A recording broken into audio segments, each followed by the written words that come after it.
한국과 중국의 수교 30주년을 바라보는 북한의 속내는 여러 가지로 복잡할 겁니다. 벼랑 끝 전술을 펼치는 북한이 믿을 곳은 지금 중국밖에 없으니까요. 북한과 중국의 애증 관계 평양 돋보기에서 짚어보겠습니다. 외교안보팀 김문영 기자와 함께합니다. 어서 오십시오. 한국과 중국의 수교 30주년 행사를 같이 열지는 않았지만 어쨌든 30주년은 30주년이 맞습니다. 그간 북한과 중국의 관계는 어땠을까요? 네, 한중 수교를 맺은 1992년에 대한 북한의 시선부터 말씀드리려고 네. 하는데요. 이 당시 북한은 혈맹이라 믿은 중국에 가장 큰 배신감을 느꼈던 시기입니다.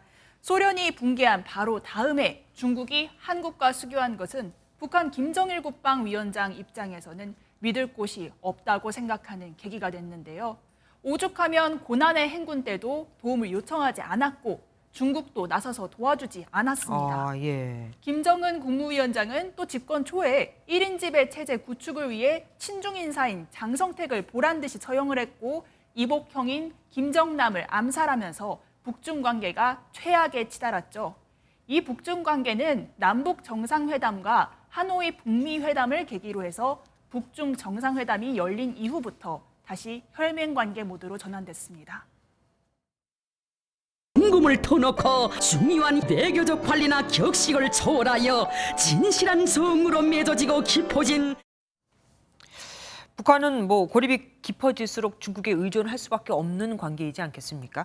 북한이 최근에 중국의 군사 훈련까지 제안을 했다면서요. 하필이면 또 우리는 지금 한미 연합 훈련을 하고 있는 중이고요. 네, 그렇습니다. 이달 초에 리영길 북한 국방상이 중국 웨이펑허 국방부장에게 보낸 축전을 보시면 처음으로 중국 인민군과의 전략, 전술적 협동작전을 언급했습니다.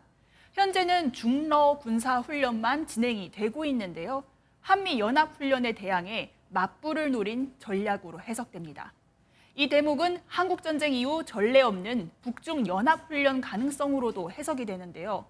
최근 미중 간 대만 해협 그리고 또 인도태평양 지역 전반을 둘러싼 전략적인 갈등이 더욱 격화되면서 중국이 과거로의 회귀를 위해 북한의 이 제안을 받아들일 가능성도 배제할 수 없다는 게 중론입니다. 우리도 그럼 북한과 중국의 움직임을 주시할 수밖에 없네요. 네. 그렇게 되면 국제관계, 국제구도가 훨씬 다변화되는 것이고 새로운 국제관계가 생기는 데에 대해서 좀 주목해야 될 것 같습니다. 네. 북한과 중국은 사실 이렇게 내밀해 보이지만 사실 서로 경계하는 극한의 애증 관계인데요. 북한에는 미국, 일본은 100년의 적, 중국은 1000년의 적이라는 말이 일반화돼 있고요.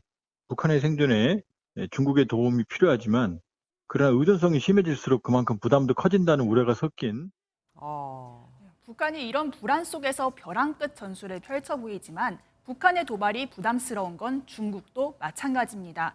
이렇게 속내가 복잡할 수밖에 없는데 양국 간 군사 그리고 경제 분야 협력을 둘러싼 치열한 수싸움은 지켜봐야 될 것 같습니다. 겉으로는 혈맹이라고 하지만 어쨌든 애증 관계라는 표현이 정말 딱 들어맞네요. 지금까지 김문영 기자와 함께했습니다. 고맙습니다.